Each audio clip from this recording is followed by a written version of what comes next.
Beach. Do hóquei para o futebol e de Lisboa para Palm Beach, onde a Seleção Nacional treinou esta tarde, também debaixo de muito calor. Um treino, Fernando Eurico, enviado especial da Antena 1, marcado de novo por uma ausência. Ainda está para vir o dia em que Roberto Martínez tem todo o grupo disponível. Depois de Rúben Dias, Tomás Araújo, titular frente ao Congo, continua em recuperação física. Hoje andou pelo ginásio, longe dos outros convocados que fizeram toques de bola, corrida e tempo ainda para uma praxe. Gonçalo Ramos, o avançado algarvio, completa 25 anos e foi obrigado a passar por um túnel feito pelos jogadores, apanhando, como se diz na gíria, uns calduços. O tempo aqui em Palm Beach está asfixiante, 33 graus à hora do treino, mas com sensação térmica superior. Daí que aos 10 minutos todos tenham parado para hidratação. E é mesmo necessária essa hidratação debaixo das temperaturas muito elevadas que também se fazem sentir em Palm Beach. Antes do treino, falou Diogo Dalot em conferência de imprensa. O defesa pediu o apoio de todos os portugueses e sublinhou que depois do empate frente à República Democrática do Congo, há que levantar a cabeça e reagir. Não me lembro de nenhuma seleção ganhar um Mundial sem passar por dificuldades e sem passar por momentos onde tem que automaticamente também reinventar-se um pouco durante a competição, e nós, tendo um resultado menos positivo, é exatamente isso que procuramos, é tentar olhar para esse resultado e para a exibição como uma oportunidade para melhorar agora no jogo de terça-feira e, obviamente, não tendo o resultado que queríamos, obviamente fazendo uma autocrítica, somos os primeiros a perceber de que temos, obviamente, coisas que podíamos melhorar. A mensagem de Diogo Dalot antes do jogo de Portugal com o Uzbequistão na terça-feira, o segundo jogo da seleção das esquinas nesta fase de grupos do Mundial de Futebol. E têm sido muitos os alertas sobre as temperaturas elevadas previstas a partir de hoje. Entretanto, o Instituto Português do Mar e da Atmosfera elevou para laranja os avisos de calor em Bragança, Guarda e Vila Real a partir de amanhã às 9 e até terça-feira. O aviso de laranja indica um risco moderado elevado, que exige grande atenção. Os outros distritos estão sob aviso amarelo, menos grave, e em Aveiro, Leiria, Lisboa e Faro não há neste momento quaisquer avisos. As temperaturas máximas devem variar entre os 30 e os 42 graus e as mínimas vão andar à volta dos 20, com as chamadas noites tropicais.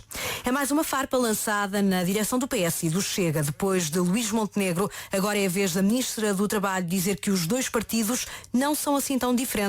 No Congresso do PSD, em Sangalhos, Anadia, Maria do Rosário Palma Ramalho criticou na última hora a posição dos socialistas e do Chega, que levou ao chumbo do pacote laboral. A ministra foi aplaudida de pé, Inês Ameixa, agora em direto, por boa parte dos congressistas. E foi mesmo a ministra até agora mais aplaudida do leque de governantes que já discursaram no palco deste Congresso Nacional do PSD, e inevitavelmente o chumbo das alterações à lei laboral a marcar este Congresso. A ministra do Trabalho e da Segurança Social quis atacar os partidos da oposição por esse desfecho que muitos surpreendeu. Ora, Maria do Rosário Palma Ramalho acusa mesmo o Chega de votar contra a reforma laboral em função das sondagens do Dia e do TikTok, e cola a Ministra do Trabalho e da Segurança Social, André Ventura, aos socialistas.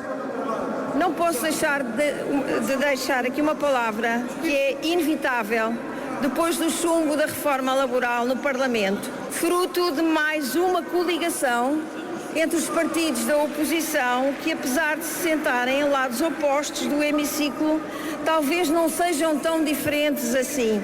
E todos conhecem bem os nossos adversários, uns que, por não suportarem não estar no governo, fizeram desta reforma uma afronta pessoal, e outros que votam em função da sondagem do Dia e das tendências do TikTok.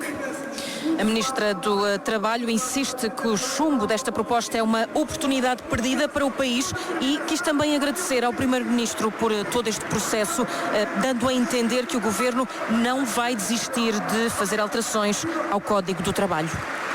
Nestas circunstâncias, quer dizer que a opção do Governo não poderia ter sido outra, a bem dos portugueses, e os portugueses certamente saberão retirar daqui as devidas ilações. Queria agradecer publicamente o total empenho e comprometimento do Sr. Primeiro-Ministro neste projeto e o suporte total e público que deu a esta Ministra em todas as etapas deste processo. Muito obrigada, Sr. Primeiro-Ministro. E se bem o conheço, lá iremos outra vez fazer esta e outras reformas pelos portugueses e por Portugal. Ministra do Trabalho, no Congresso do PSD, até agora a governante mais aplaudida desta espécie de Conselho de Ministros que está a passar por este Congresso Nacional do Partido Social Democrata. Recorde-se que Maria do Rosário Palma Ramalho não é militante do PSD, discursou mesmo como Ministra do Trabalho. Entretanto, também já discursou o Secretário-Geral do PSD, Rita Soares, Hugo Soares, diz que o Partido Socialista e o Chega desistiram do país. Com a reportagem da Antena 1, neste caso com a jornalista Inês Ameixa, a ouvir com atenção todas estas mensagens, todos estes discursos.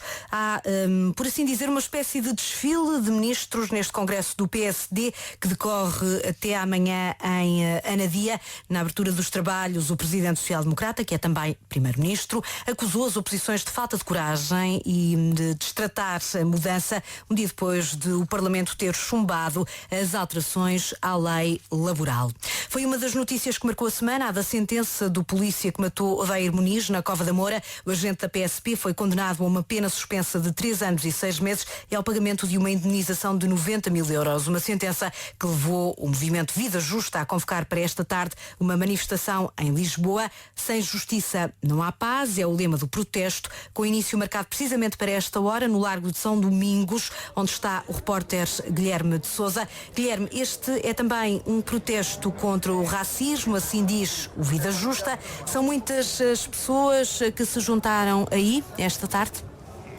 Sim, já são largas dezenas de pessoas que marcam presença aqui nesta concentração no Largo Domingos, junto ao Recio, na Baixa de Lisboa. É um protesto que foi convocado por vários coletivos, entre eles a SOS Racismo e também a Vida Justa. Eu tenho comigo o Flávio Almada, é do movimento Vida Justa. Eu pergunto-lhe, de facto, depois desta sentença que, neste caso, condenou o agente da PSP por balear Odair Muniz, mas condenou uma pena suspensa, quiseram vir também protestar em relação a essa justiça que, no vosso entender, não foi feita? Do nosso ponto de vista, a sentença é ridícula. O argumento de legítima defesa não faz sentido, mesmo com todos aqueles eufemismos.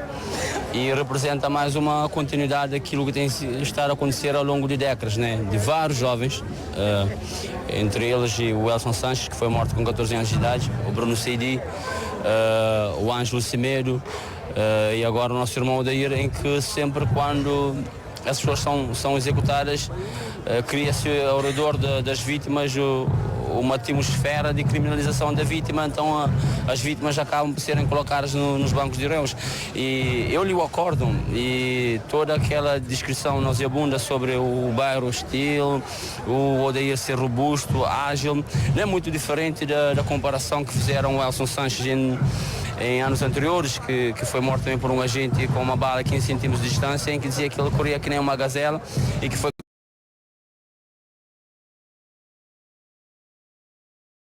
validação